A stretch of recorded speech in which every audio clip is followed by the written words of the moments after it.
Well, thank you everyone for joining. Welcome to our training today on the S.C.A.L.E method.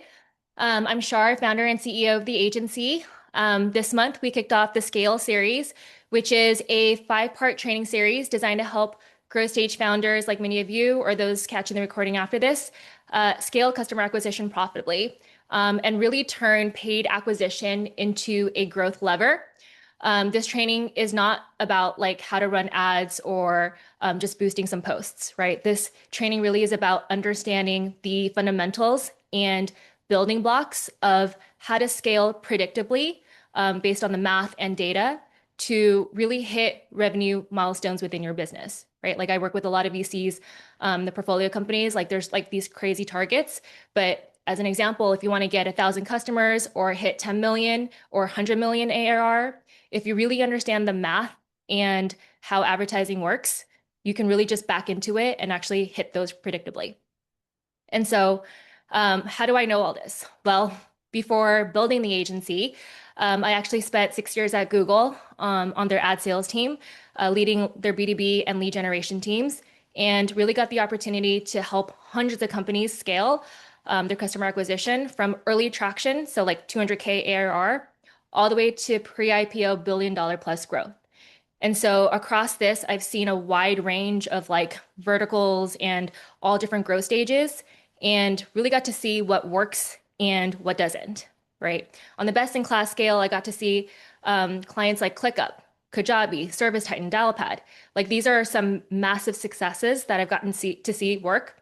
And if you look at a lot of these companies, Google or even advertising is literally their top one or two line items when it comes to expenses. And so if you're spending millions and tens of millions of dollars, like you wouldn't be spending that if it doesn't work.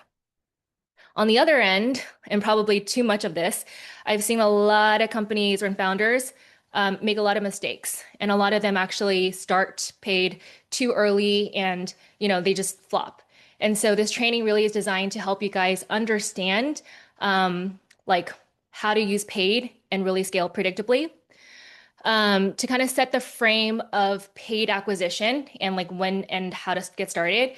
So, as many of you might relate, early traction typically comes from founder-led sales, referrals, a lot of outbound.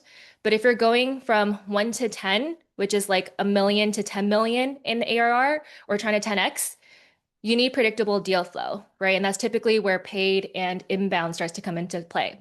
That said, like I mentioned, right, too often founders outsource that growth too early. And if you don't understand your own strategy, how much you should be spending, the math and economics around everything, you end up hiring a lot of these partners or agencies and you don't even know how to evaluate them, right? And so you kind of go into the cycle of like continuing to hire, continuing to like burn money, spend more time interviewing, and just really not knowing what to do. And all of this really is at the risk of what could become your largest revenue driver. And so this is why I created the S.C.A.L.E method. It's a 5-step framework to scale profitably, starting with your strategy, right? Aligning your ad strategy to your business, product stage, product and growth stage. Understanding customer economics. So not just who you're targeting, but like the economics around it. How much is a customer worth to you and how much are you actually willing to spend so that you can scale sustainably? Acquisition and ads, which is the where and what of advertising. A lot of people start here. They're like, should we run on LinkedIn? Should we do Google? All of that only happens if you understand when and two. And then we get into learning loops and then expansion. And so, yeah, I'm very excited to dive in. Proud of you guys all for investing time to learn this because a lot of founders think it's too busy, but I think it's really important for you guys to at least understand the bare minimum, invest a little bit so that you can actually outsource later. Okay.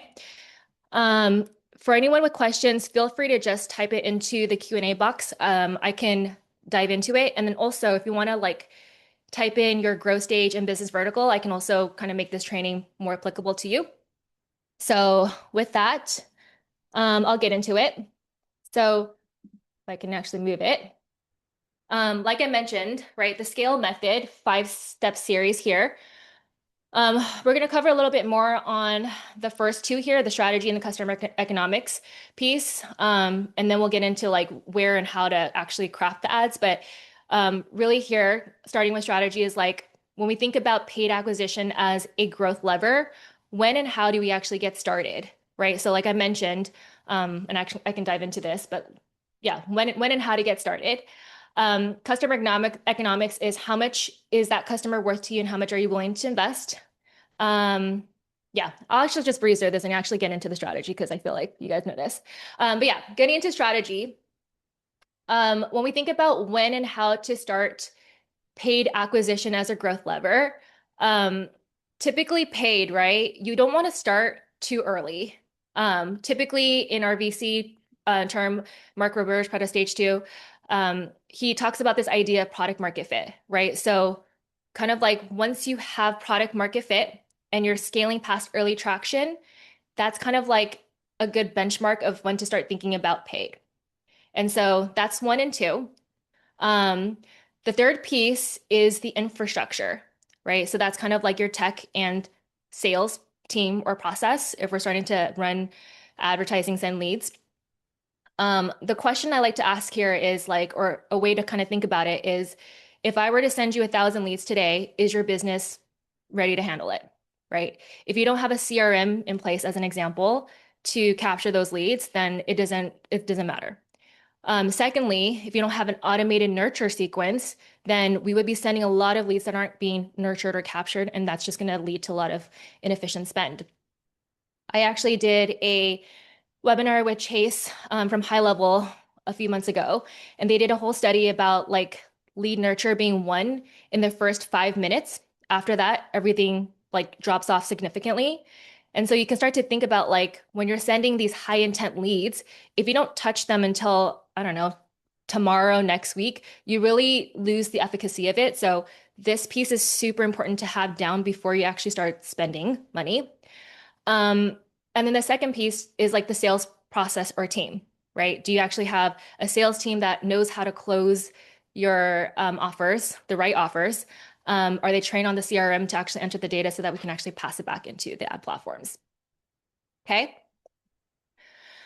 Moving into the second piece, right? When we think about paid, um, two models to think about it before you actually start spending. So I work with a lot of B2B companies, so this is kind of in the context of that, but it's also applicable to all, industries. If it's product-led growth, PLG, it's really just about unit economics, right? So you think about that and then you can back into the math, it's pretty simple. When we get into SLG, which is sales-led growth, right? Sales team driven, you can start with sales capacity. What do I mean by that? How many people are in your sales team? So let's just say you have 3 to 5 people on your sales team. What does their sales capacity look like? So, for example, are they spending 80% of their day hunting for opportunities to close or actually closing them?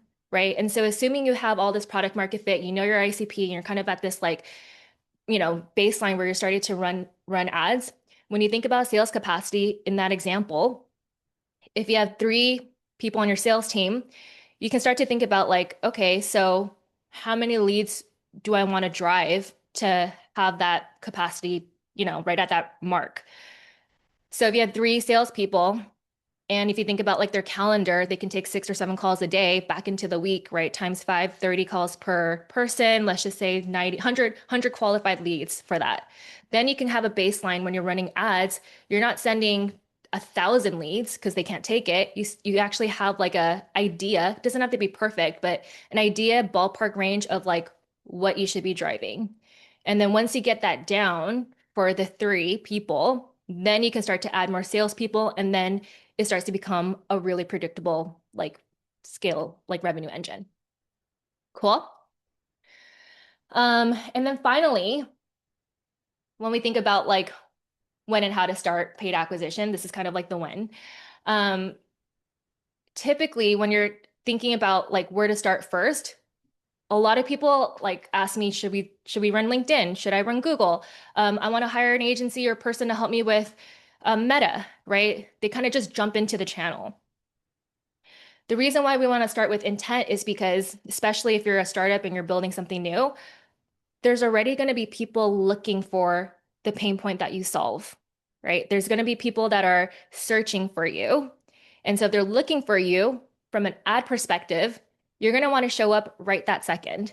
right? Not tomorrow, not next week, like right when they are looking for you and ready to make a decision. And so when we think about like channels, if you want to start there, sure. Google, as an example, is a high intent channel. And so you can see like this marketing ecosystem and kind of painted it here. Google typically is like high intent, even Instagram, right? You might be someone that's interested in a business loan, but you're not looking for it right that second. So you can still show up and get in front of them, but that's more of like a consideration layer. Same thing with LinkedIn.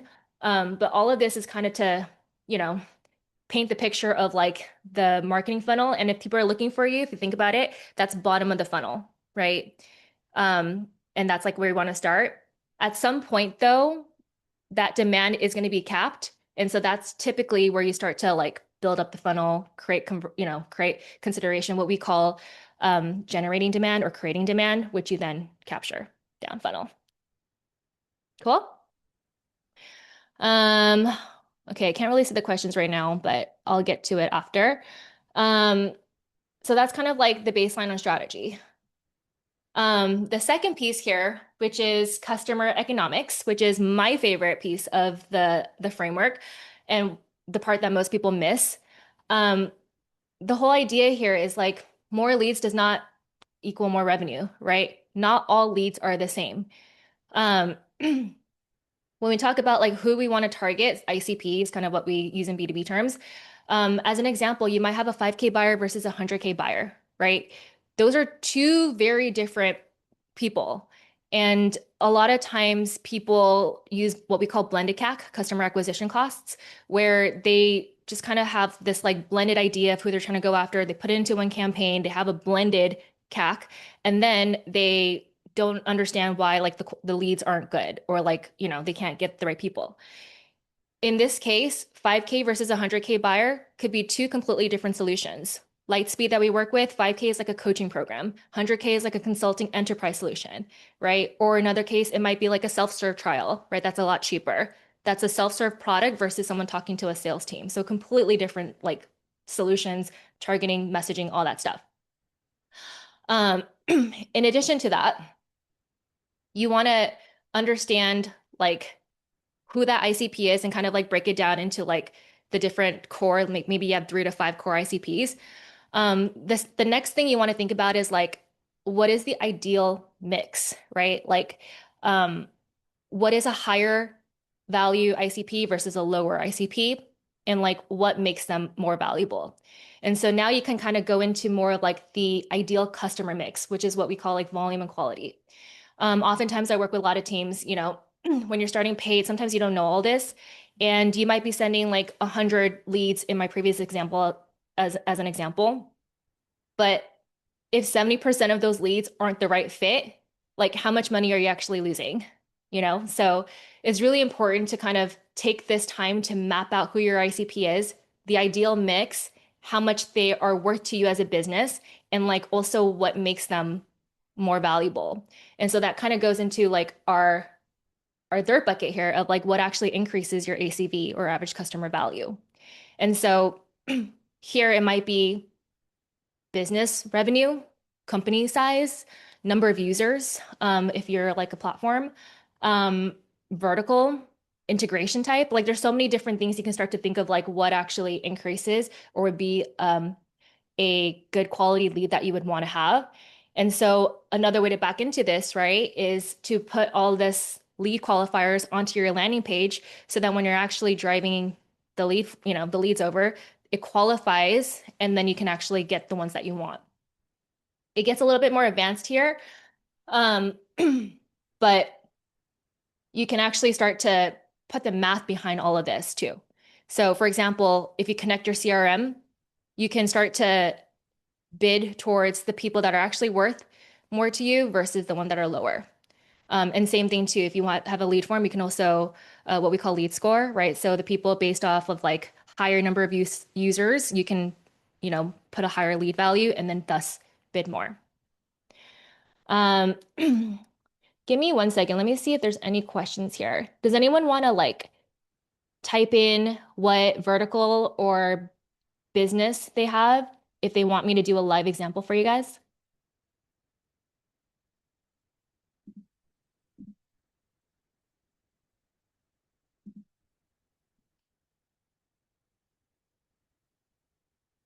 Okay, well, I'll just keep going then.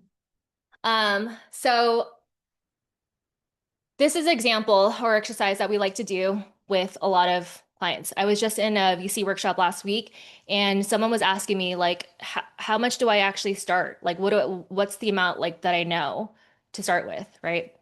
And so the whole idea or premise of this exercise is to back into the math. And so in that case, let's just say her ACV was 20 to 50K.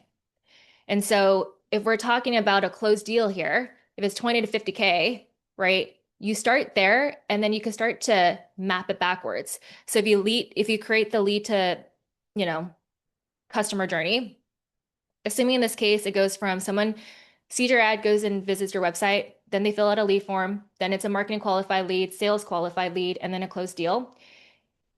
If you look at the sales process, and again, assuming you already have product market fit, you know your ICP, and your salespeople can actually close this, so you actually know your conversion rates. When you have these conversion rates, then you can start to back into the math. And so, for example, in this case, if it's 30% of SQLs turn into closed deal, well, how many SQLs will I need, right? 3 or 4 SQLs. And then you start to back into it. And so in this case, um, if, for example, the cost per lead form now is like $250, you can start to back into the math of like, okay, if I want to drive one lead form a day, $250, that's kind of like a benchmark I can kind of start with. And if I want one a day, then, or speed up that, then I can start to bump that up to like 500 or 600. But the idea here is like, you're not going to bid towards the end deal from day one. You're probably going to start with a lead form and use the cost per there to kind of do your math. And then eventually, once you get enough volume, then you can start to move down funnel because in this whole game, it's really just about like volume and quality, right? You want a volume of leads, but then you also want to like improve the quality. If it's too high quality, you're not going to get enough volume, right? But if it's too low volume, you're just going to get a bunch of leads and waste your money. And so this is a really good exercise that a lot of people miss and really just jump straight into the advertising channels and ads. Um, is this all clear for everyone? So weird talking to myself on this. Okay, so assuming that we now know how much to spend, I know we only have 10 more minutes now, but kind of moving into the acquisition, the A piece of it, acquisition ads. This is really the channels and the what, right? So kind of bringing it back to like where I started. If you're thinking about where and how to start paid ads. Again, this is all dependent on their stage, but in the earlier example, assuming that it's high intent, right?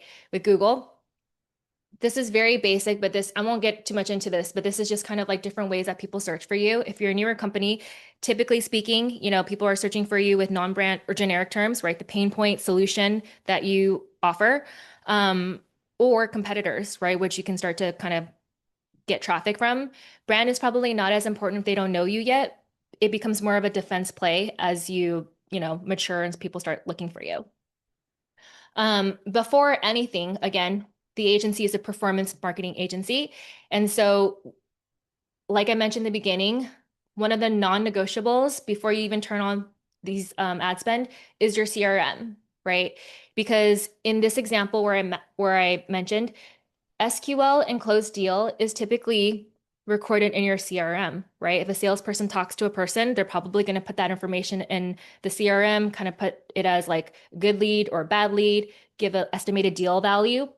All of this information we want to pass back into Google, Meta, LinkedIn, all of those platforms so that when you're putting money behind it, you're not just driving leads, right? You're actually driving qualified leads, sales qualified leads, right? Eventually opportunities. Eventually, maybe closed deal, although in my experience, that's probably not as likely given the time lag.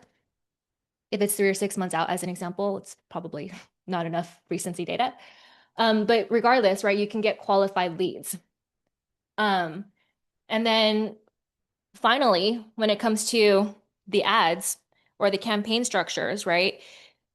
One of the most common mistakes that I see is people just tying everything into one campaign, like I mentioned in the earlier example, right? A 5K buyer versus a 100K buyer. Those are often two very different solutions, two different buyers. And so you want to break it out by that.